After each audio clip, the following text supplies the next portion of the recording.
뜨인 돌의 역사라는 제목으로 말씀을 나눌 것입니다. 근데 이 뜨인 돌에 관해서 또 다니엘서 2장에 관해서 나오는 신상들을 저하고 여러분하고 몇 번을 공부했기 때문에 오늘은 좀 더 깊이 있는 영적인 말씀들로 나누도록 할 겁니다. 여러분들 오늘 본문의 배경을 잠시 그래도 설명을 한다면 바벨론, 거대한 제국 바벨론의 느부갓네살 왕이 어느 날 꿈을 꿨어요. 그 꿈을 꾸고 놀래서 깼는데 분명히 자기가 꿈을 꾼 거는 맞아. 뭔가 중요한 꿈을 꿨어. 그런데 꿈의 내용이 생각이 안 나는 거예요. 여러분들도 그럴 때 있었나요? 예, 어느 날 보면 중요한 꿈인 것 같은데 깼는데 꿈이 생각이 안 날 때가 있을 때가 있어요. 아니, 그렇게 중요하지 않아도 꿈을 꿨는데 생각이 안 날 때가 있어. 근데 이 느부갓네살 왕은 꿈을 꿨는데 이거 너무 중요해. 이거 심상치 않은 꿈이야. 기억해야 돼. 그런데 깨어나니까 생각이 안 나. 그래서 전국에 있는 똑똑하다는 사람들 다 불러 모아요. 박사들도 모으고, 그렇죠? 술객들도 모으고, 쉽게 말하면 점쟁이들까지 다 와서, 야, 너희들은 지금부터 내가 어떤 꿈을 꾸었고 그 꿈의 내용이 무엇인지를 나에게 말해주고 해석까지도 얘기해다오라고 얘기를 합니다. 근데 이게 얼마나 황당하겠어요. 황당한 명령이에요. 여러분, 우리가 창세기를 보면 애굽의 바로 왕이 꿈을 꿨을 때 요셉에게 꿈의 이야기를 해주고 내 꿈 좀 해석해줘 그랬단 말이에요. 근데 오늘 느부갓네살 왕은 꿈 얘기도 안 해주고 너희들 내 꿈 얘기도 얘기해주고 해석도 해줘. 그러니까 박사들이 얘기를 합니다. 왕이시오, 대왕이시오, 이거는 우리가 할 수가 없습니다. 왕이 아무리 큰 상급을 주시고 영광을 주셔도 이것은 인간이 할 수 있는 일이 아닙니다. 사람으로서는 할 수가 없습니다 라고 얘기하자 왕이 고집을 꺾는 게 아니라 왕이 호록 화를 내면서 내가 기한을 줄 터이니 이 기한 안에 이 꿈 얘기를 하지 않으면 너희들 모두를 다 죽이겠다. 너희들이 무슨 이 나라의 박사고 너희가 술객이고 이 나라를 위한 점쟁이들이냐? 야, 너희들은 국가의 녹을 받을 자격도 없다. 다 죽일 거다 그래요. 이 소식을 다니엘도 들었어요. 왜냐하면 다니엘도 뽑힌 박사거든요. 그러니까 다니엘이 왕에게 얘기합니다. 왕이시여, 저에게 잠깐 기한을 주십시오. 그 기한 안에 제가 왕의 꿈을 말씀드리지 않는다면 그때는 왕의 뜻대로 하십시오 라고 얘기를 하고, 그리고 다니엘이 하나님 앞에 기도합니다. 그때 하나님께서 다니엘에게 느부갓네살이 꾼 꿈을 보여주셨어요. 자, 그 꿈이 무엇인가? 예, 그것은 큰 신상이 있었어요. 한마디로 금신상이라고도 얘기하지만 사실 그 모양이 금도 있고 은도 있고 철도 있고, 그렇죠? 놋도 있고 그래요. 자, 다 같이 우리가 한번 그 그림을 한번 보도록 하겠습니다. 자, 그림을 보면서 여러분들에게 설명을 좀 드릴게요. 네. 자, 보이시나요? 이 꿈을 꾼 거예요. 예, 아주 거대한 신상인데 머리는 뭘로 돼 있어요? 정금으로 돼 있어요. 근데 사실 저렇게 그렸지만 이게 정확하게 맞다고는 할 수 없어요. 성경에 나온 설명을 듣고 그 시대의 어떤 그림들이나 그 시대의 어떤 문화적인 모양들을, 고대의 문화들을 살피면서 학자들이 이렇게 생기지 않았겠는가라고 그린 게 저 모습이에요. 자, 그런데 이렇게 보니까 머리는 뭘로 돼 있어요? 네, 정금으로 돼 있어요. 그리고 여러분 가슴이랑 팔을 딱 이렇게 팔짱을 끼고 있는데 가슴이랑 팔은 뭘로 돼 있다 그랬어요? 은으로 돼 있어요. 여기 조금은 이게 성경에는 뭐라고 말씀하고 있냐면, 네, 여러분들 배와 넓적다리라고 돼 있어요. 배하고 넓적다리인데 아마 그 당시에 옷을 따져서 보다 보니까 저렇게 만든 것 같아요.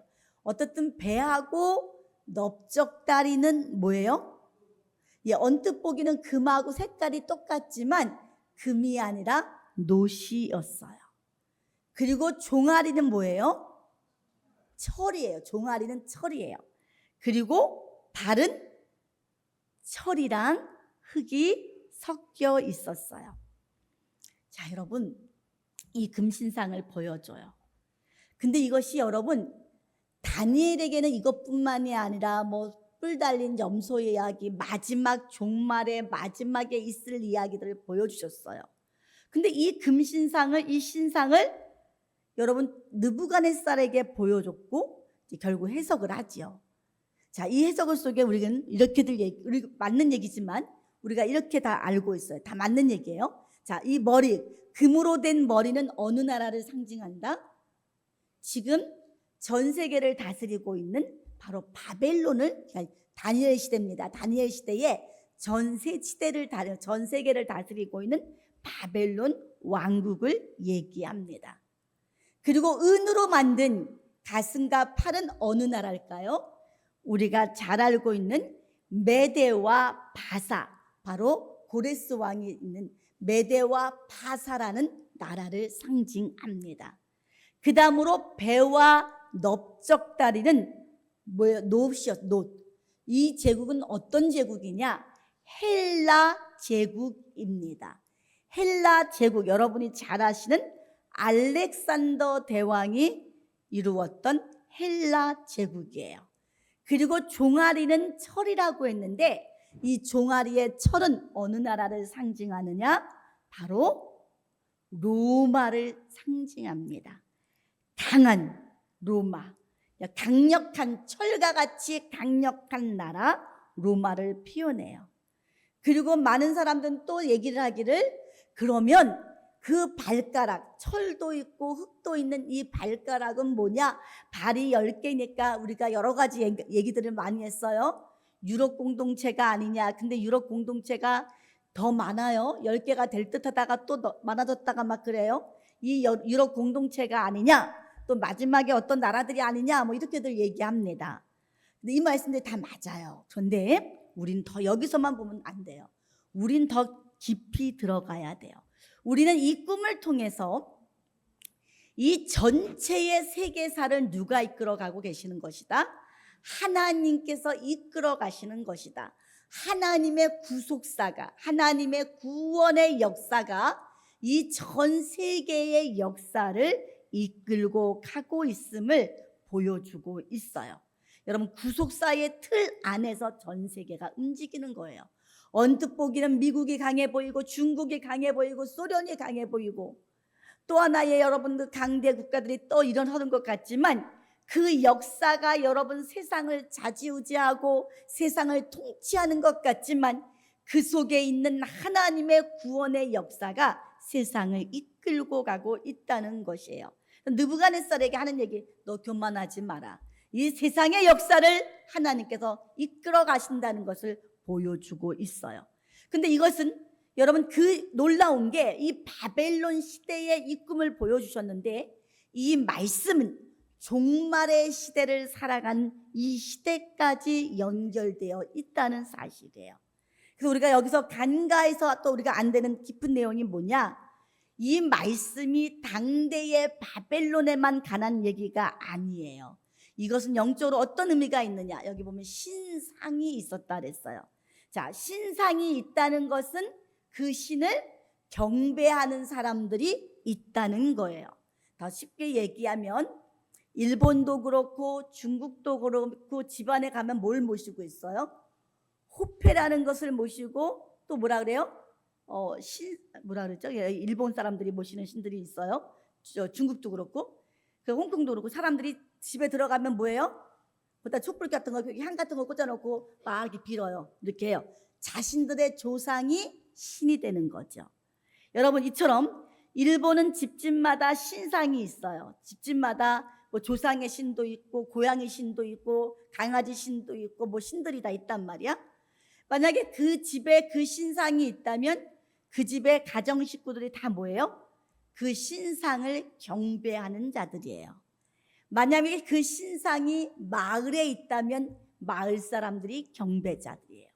만약에 나라에 그 신상이 있다면 백성들이 다, 국민이 다 경배자예요. 그럼 지금 봤던 이 신상은 어디에 있어요? 바벨론이라는 나라에 세워져 있었어요. 그런데 이 신상은 바벨론 한 나라에 국한된 우상이 아니에요. 그 차원이 아니에요. 우리가 살펴봤듯이 바벨론만이 있는 게 아니라 우리가 모두 있었다는 메데와 바사, 페르시아죠. 그 다음에 여러분들 알렉산더 대왕이 이끄는 헬레니즘, 그죠? 우리 헬라 제국이 있었고요, 로마 제국이 있었고, 뭐 유럽 제국도 나오고, 그렇죠? 그렇다면 이 우상은 뭘까요? 이 신상은 인류의 역사를 간통하는 우상이에요. 그 당시에만 우상이 아니라 인류의 역사를 속에 있는, 인류의 역사 속에 항상 있는 우상이라는 거예요. 근데 그 우상은 화려하고 강력하고, 그래서 그 우상 앞에 있는 모든 열방의 시대, 그 열방들이 시대를 간통하고 다 그 신 앞에 무릎 꿇고 섬기게 된다는 거예요. 우리가 읽었던 본문 31절을 보시면은 강체가 극심하대요. 빛이 너무너무 환해서 막 삐까번쩍해, 막 환해, 반짝반짝. 눈이 보면 찬란하고 아름다울 정도로 빛이 나요. 동경의 대상이 된다는 거예요. 그 사람들은 그 신을 보고 뭐라 그래요? 와, 위대한 신이다. 내가 저 신한테 관심을 좀 받았으면 좋겠다. 나를 기억해 줬으면 좋겠다. 근데 또 31절에 보니까 뭐라고 나와 있냐면 그 신의 모양이 심히 두렵다고 그랬어요.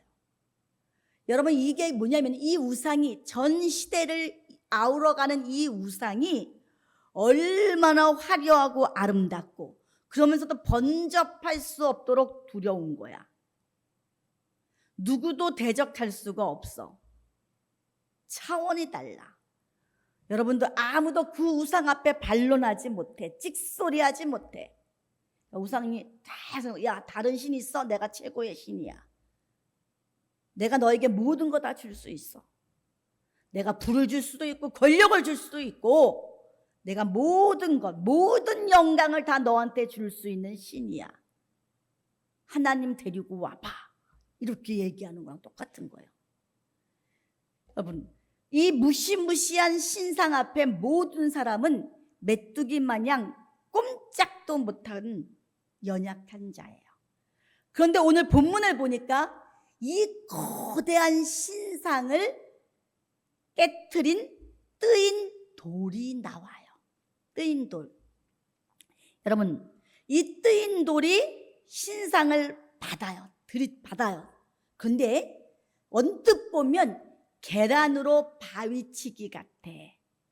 이 뜨인 돌이 너무 초라해 보여. 뜨인 돌이.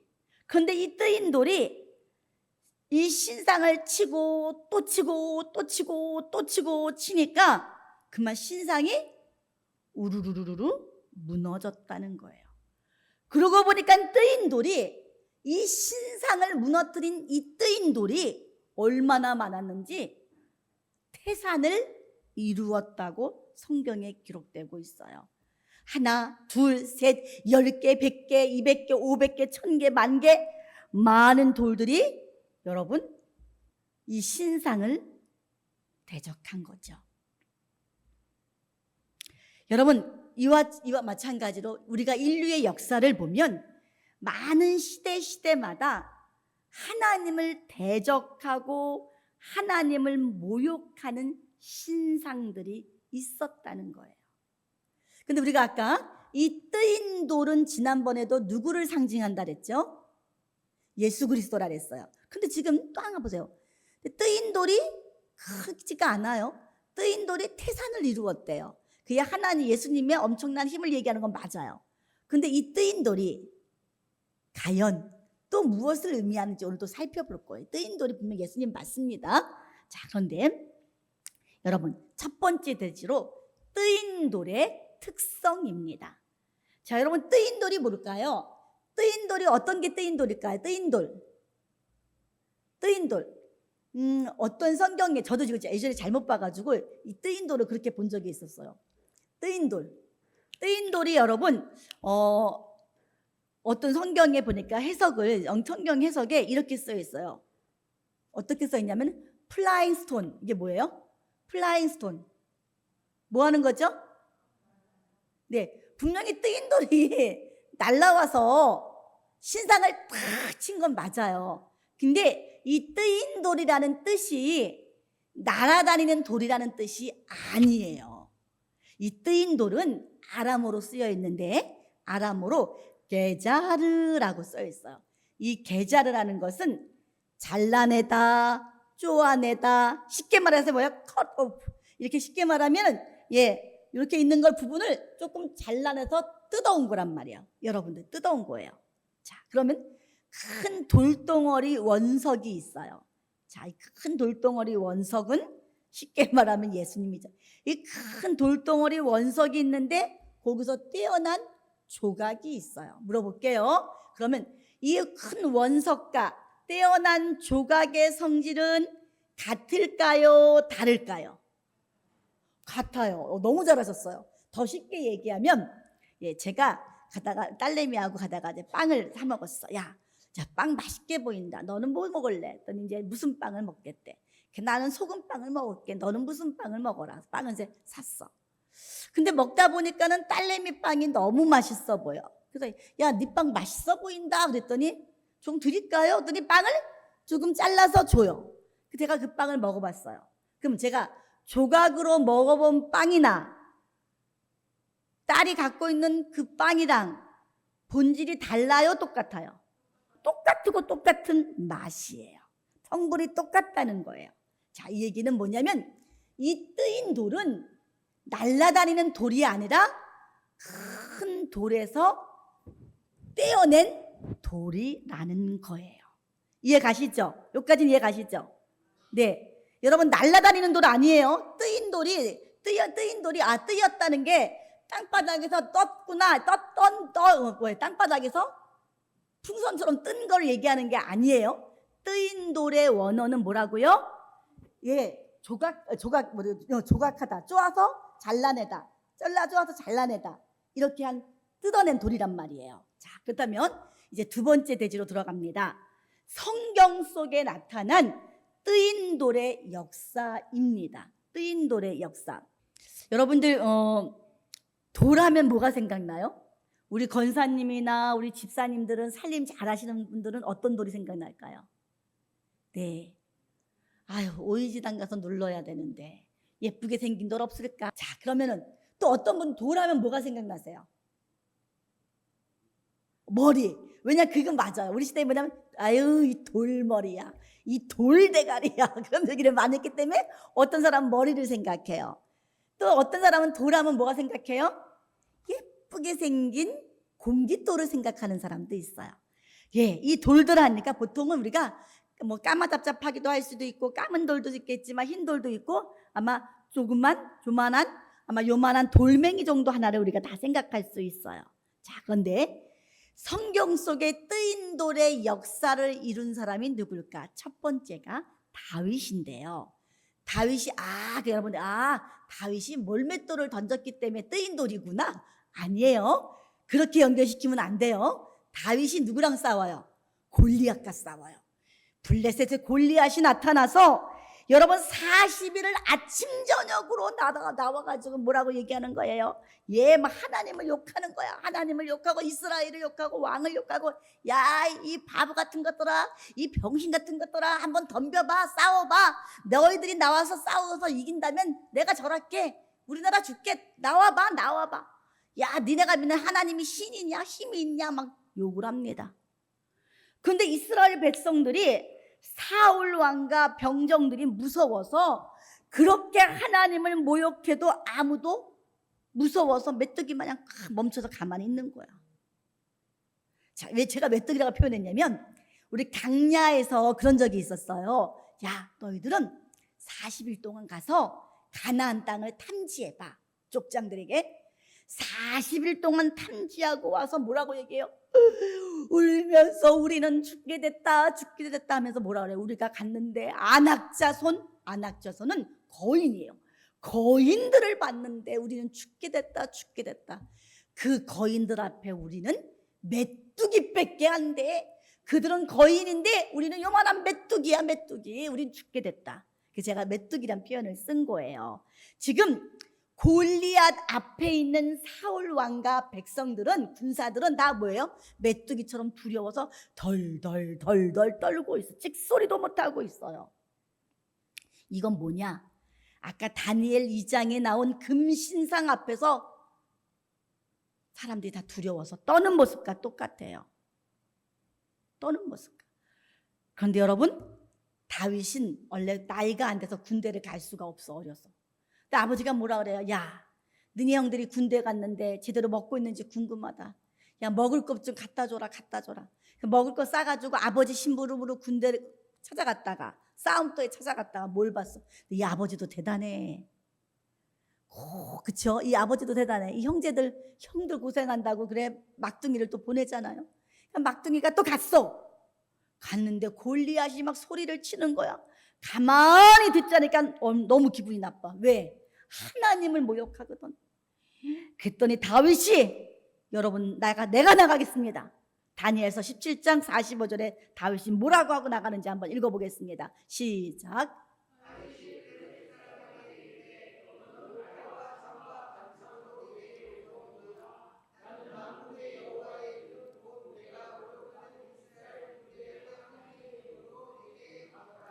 아멘. 여러분, 다윗이 네가 모욕하는 이스라엘의 하나님의 이름으로 내가 간다. 여러분, 우리가 하잖아요. 어떤 일이 당할 때 나를 욕하는 건 괜찮아. 내가 잘못하든 뭐하든 간에 나를 욕하는 건 괜찮은데 갑자기 누구 욕해요? 우리 부모님을 욕하면 우리가 어때요? 기분 되게 나쁘죠. 특히 남자들이 우리 부모님 욕하면 어때요? 이판사판 너 싸우자, 덤벼잖아요. 똑같은 거예요. 다윗이 지금 아니 우리 하나님을 욕해? 여러분, 골리앗이 욕하는 것을 듣고 하나님도 격분하셨어. 근데 그 많은 사람 가운데 격분한 사람이 누구뿐이 없어요? 다윗밖에 없어요. 그래서 사도행전 13장 22절에 우리 하나님은 이렇게, 우리 주님은 다윗을 가리켜 이렇게 말씀하십니다. 시작. 패하시고 다윗을 왕으로 세우시고 증거하여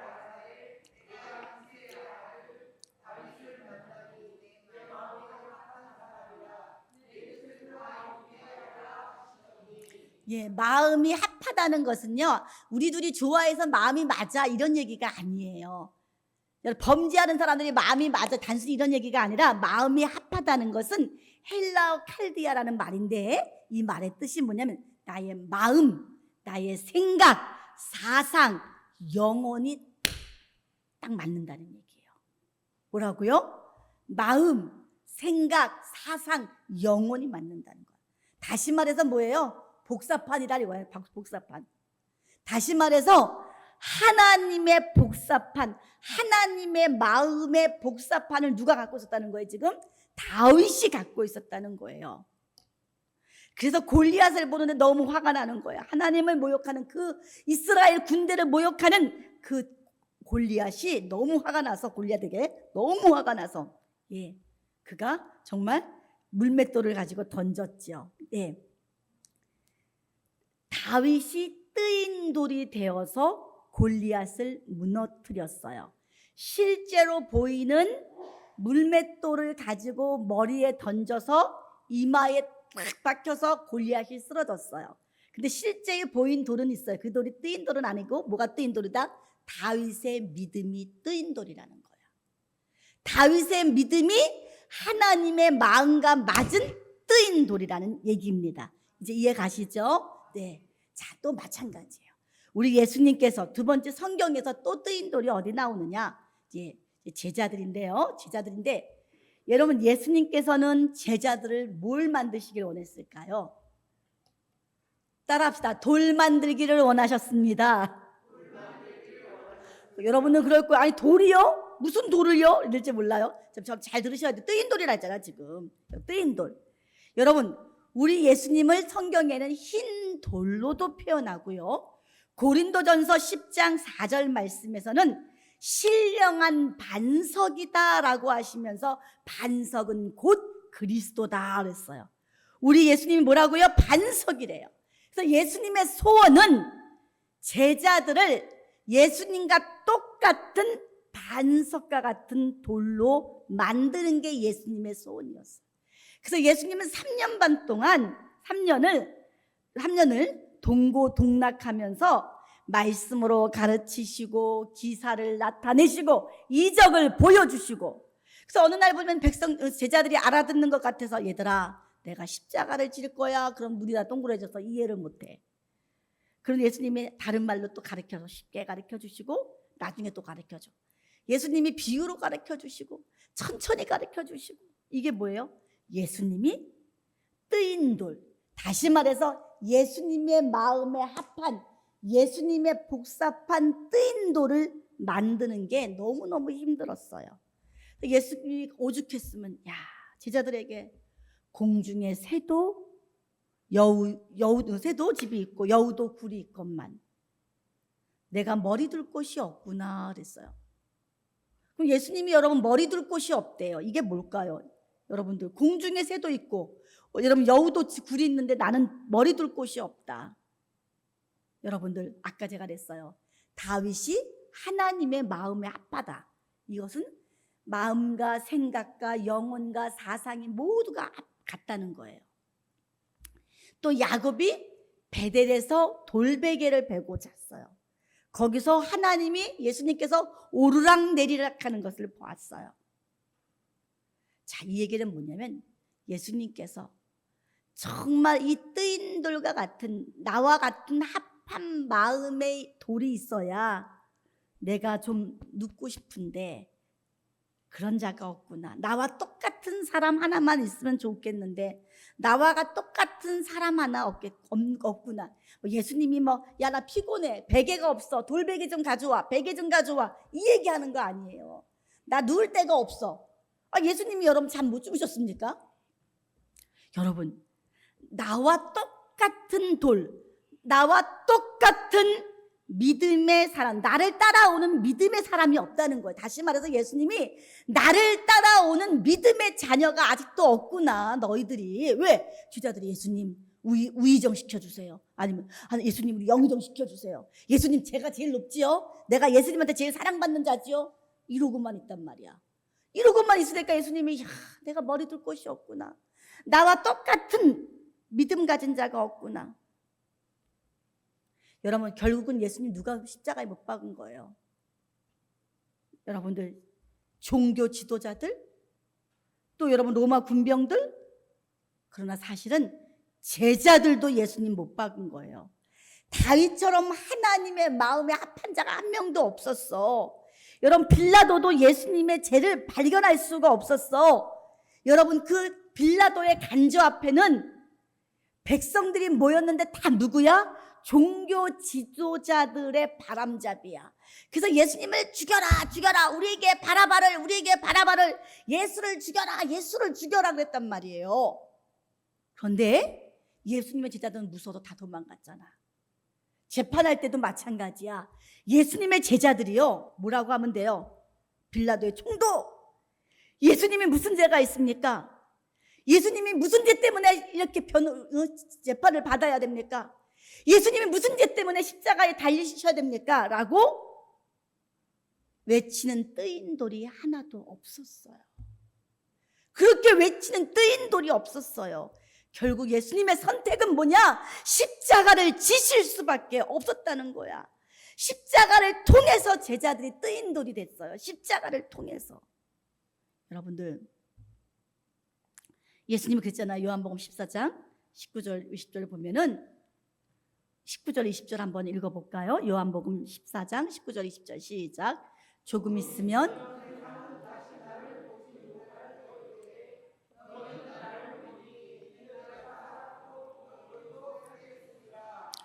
그날엔 내가 아버지 안에 너희가 내 안에. 네, 내가 너희 안에 너희가 내 안에가 뭐예요? 마음이 합해지는 거죠. 마음이 합해지는 거. 여러분, 예수님이 십자가를 지시고 부활 승천하시고 오순절 강림을 통하여 예수님의 제자들은 그때서야 예수님과 똑같은 성분을 지닌 돌들이 되었어요. 이해 가시나요? 예수님이 그전에는 아무리 가르쳐도 예수님처럼 뜨인 돌이 안 되는 거야. 그런데 예수님이 가시고 오순절 마가다락방에 성령의 역사가 있은 후에 예수님의 제자들은 돌들이 되어서 뜨인 돌이 되어서 예루살렘과 사마리아와 안디옥과 세계 방방곡곡을 다니면서 여러분 작은 예수처럼 일하기 시작해요. 어떤 일도 있었느냐? 사도행전 11장 26절에는 비로소 그리스도인이라 일컬음을 받게 되었더라. 그리스도인이라, 그리스도에게 속한 자가 됐다는 거예요. 그리스도인이라 일컬음 받게 되었다. 여러분, 아까 분명히 뜨인 돌이 한 개라 그랬어요. 다니엘서에 태산을 이루었다고 했어요.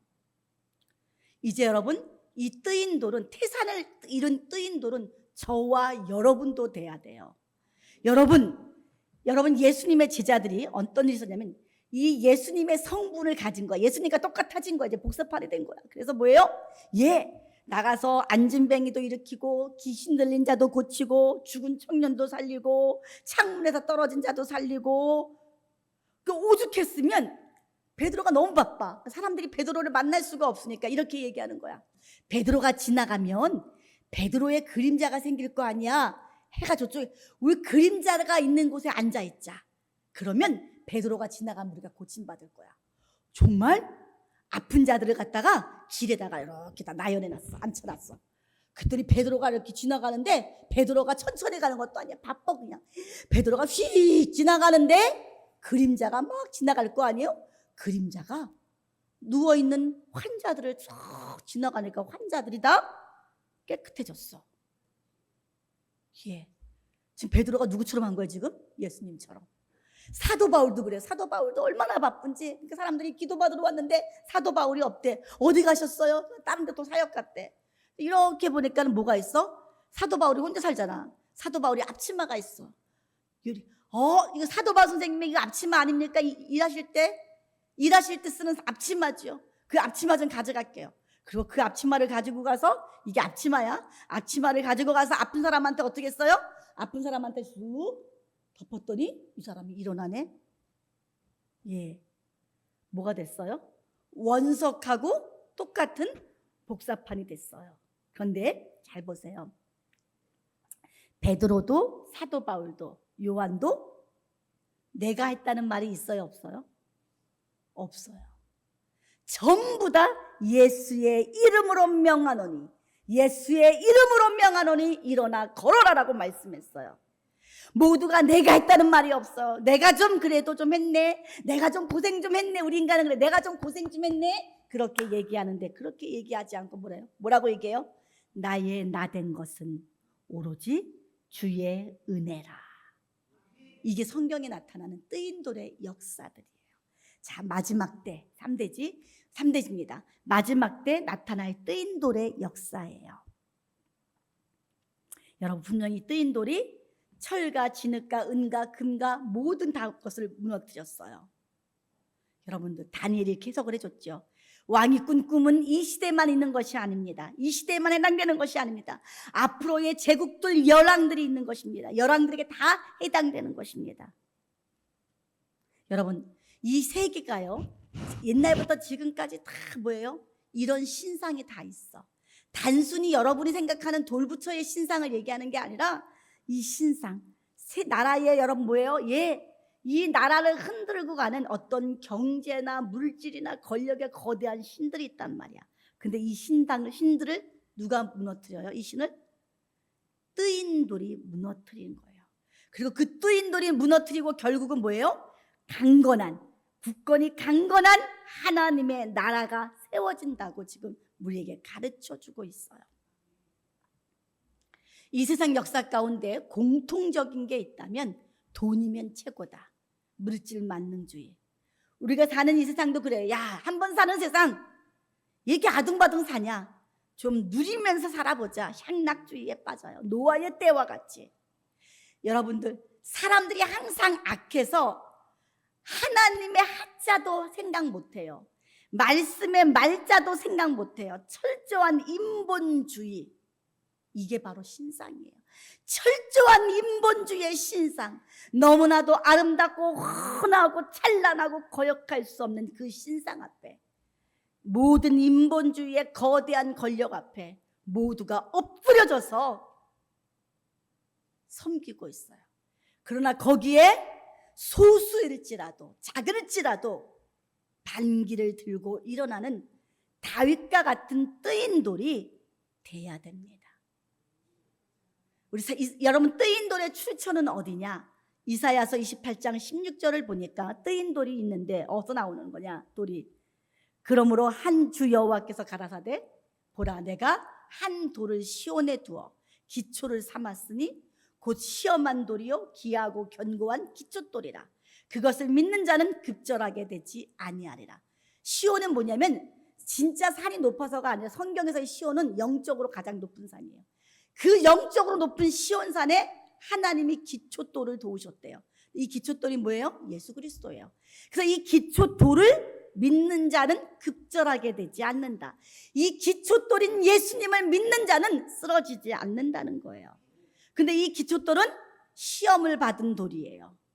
우리 예수님이 이 땅에 오셔서요, 하나님이심에도 불구하고 이 땅에 오셔서 마귀에게도 시험을 받으셨어요. 하나님이시니까 프리패스가 아니었어요. 이 땅에 오셔서 우리 예수님은 40일을 금식하시고 시험과 연단을 받으시고, 여러분, 사단도 인정하잖아요. 당신은 진짜 하나님이라고 인정하잖아요. 여러분들, 이 시험받은 돌, 시험한 돌, 견고한 기초돌, 시온산에 있는 기초돌, 여기서부터 뜨인 돌의 역사가 시작되는 거예요. 이것은 또한 여러분 마지막 재림의 때에, 다니엘서 2장은요 재림의 때도 똑같이 맞죠. 설명하고 있어요. 그래서 여러분 재림의 때에도 보면 계시록 13장에 보면은 짐승이 나오는데 세상이 다 그 짐승을 경배해요. 이 짐승이 뭐냐? 아까 그 신상과 똑같은 그런 거와 똑같은 거예요. 세상의 인본주의, 권력, 오늘날 보세요. 하나님, 코로나 이후에 점점 하나님을 떠나요. 야, 하나님 없이도 우리가 살 수 있어. 이 세상 돈 가지고 잘 살면 되고 먹고 마시고 잘 살면 되지. 우리가 무슨 굳이 하나님을 섬기고 예배를 드리냐? 여러분, 요즘 시대 점점 여러분, 이렇게 짐승에게 절하는 시대가 됐어요. 우리 계시록 13장 8장을 보면, 자 13장 8절에 보니까 뭐라고 얘기했어요? 죽임을 당한 어린 양의 생명책에 창세 이후로 농명되지 못하고 이 땅에 사는 자들은 다 짐승에게, 저와 여러분은 이 땅에 발붙이고 살지만 우리의 시민권은 하늘에 있어요. 우리는 어린 양의 생명책에 우리 이름이 기록된 자예요. 그러나 어린 양의 생명책에 기록되지 않는 자들은 영적으로 땅에 거하는 자들이래. 이 사람들은 다 누구를 경배한대요? 짐승을 경배하고 이마에다 표를 받고 손에다 표를 받고. 근데 이마에 표 받고 손에다 표 받지 않으면 매매가 안 돼. 아무것도 살 수가 없어. 점점 육적으로도 이런 세상을 만들어 가고 있어요. 뭐 코인 시대도 되고 무슨 시대도 되고, 이제는 사람들이 칙 찍어서 결제하고 칙 찍어서 이런 시대가 돼요. 그럼 단순히 여러분 과학적인 것만으로 보지 마시고 더 영적인 부분으로 보셔야 된다는 거예요. 이 세상은 하나님을 대적하는데 하나가 되어서 그들끼리 소통해요. 그리고 예수 믿는 사람들을 자꾸 왕따를 시켜요. 그래서 엘리야 때처럼 엘리야가 하나님, 나 혼자밖에 안 남았어요. 나만 남았어요. 어떡해요? 그랬더니 하나님을 네가 알지 못하는 자가 있다. 요한계시록도 마찬가지예요.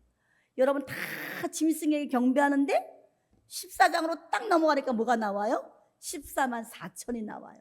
근데 이 14만 4천을 얘기할 때마다 제가 그래요. 신천지 때문에. 성경에 있는 말씀인데 신천지는 지네가 14만 4천이래.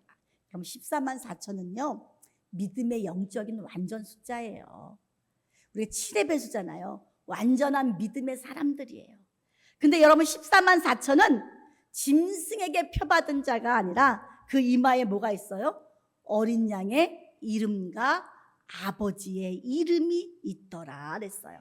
14장 1절에 나오죠. 요한계시록. 여러분 머리로 이게 뭐예요? 머리에 뭐가 있다고요? 어린 양의 이름과 아버지의 이름. 이건 뭐예요? 머리로 생각하는 모든 거, 계획하는 거, 사상들이 다윗과 같이 하나님과 마음이 합한 자가 바로 14만 4천이라는 거예요. 여러분, 이들이 뜨인 돌이에요. 마지막 때 이 뜨인 돌, 시온산 위에 한 돌에서 나온 이 믿음의 뜨인 돌. 여러분, 시온산에서 나온 그 돌에서 나온 돌이 하나가 되고 넷이 되고 열이 되고 백이 되고 천이 되고. 여러분, 이 영적인 14만 4천, 꼭 14만 4천 명을 얘기하는 게 아니에요. 이 14만 4천 안에 저와 빠지면 안 되겠죠. 이제 결론을 맺습니다. 여러분, 마태복음에 보니까 예수님이 오실 때에 모든 족속이 통곡하며 인자가 구름을 타고 오시는 것을 본대요. 근데 큰 나팔 소리와 함께 천사들을 보내리니 택하신 자들을 하늘 이 끝에서 저 끝에서 사방에서 모으리라. 우리가 재림 때에 우리를 이루는 이것을 휴거의 모습으로도 봅니다. 그런데 이제 오늘은 그 모습보다는 여러분, 이 재림의 모습을 통해 뭐가 분달했어요? 나팔을 분달했어요. 나팔을 분달. 여러분, 이 나팔, 저와 여러분들이 하나님의 생각, 하나님의 마음을 알고 하나님의 그 마음을 품고 저와 여러분이 뜨인 돌이 되어서 뭐가 돼야 돼요? 나팔이 돼야 돼요. 나팔이 돼야 돼요. 신령한 나팔이 돼야 돼요. 신령한 말씀의 나팔이 돼야 돼요. 귀한 말씀 있어. 우리 교회 한번 와봐. 하나님 말씀 좀 들어봐. 여러분, 말씀 좀 들어봐. 근데 여러분, 비굴하게 얘기하지 말고요. 당당하게, 힘차게 하나님 말씀 들어. 예배 드려야 돼. 하나님 앞에 나와야 돼. 여러분, 이런 나팔수가 다 되시기를 주님의 이름으로 부탁을 드립니다. 여러분, 뜨인 돌의 역사가 여러분들 곳곳에서 일어날 때에 정말 우리 교회가 하나님 뜨인 돌이 가득한 교회가 되게 하여 주시고, 이 시대가 여러분들 인본주의에 빠져서 하나님을 대적하는 이 시대에 우리는 하나님의 편에 서서 믿음을 지키는 뜨인 돌의 믿음으로 세상의 그 신상을 무너뜨릴 수 있는 믿음의 사람이 돼야 돼요. 그 거대한 신상에 여러분, 나 하나 부딪힌다고 그 신상이 무너질까? 아니요. 나와 같은 하나님의 마음에 합한 나와 같은 사람들이 계속 신상을 공격하면 세상의 신상은 무너진다 그랬어요.